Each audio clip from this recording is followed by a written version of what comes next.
உனக்கான கதவுகளை நான் திறந்திருக்கிறேன். உன் எல்லைகளை விரிவடை செய்யத்தக்கதான கதவுகள் அவைகள்.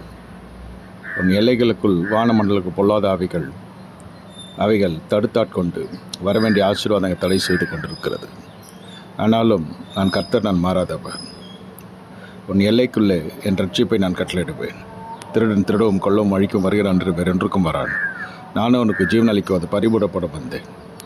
என்னுடைய திட்டத்தில் பலவீனமும் சுகவீனமும் உன் வாழ்க்கையில் இருப்பதை நான் விரும்பவில்லை.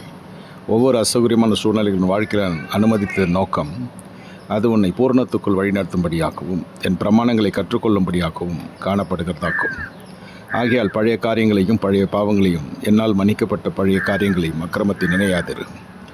அவைகளை குறித்து நினையாதிரு. அதே சமயத்தில் எதிர்காலத்தை குறித்தும் பயப்படாதிரு.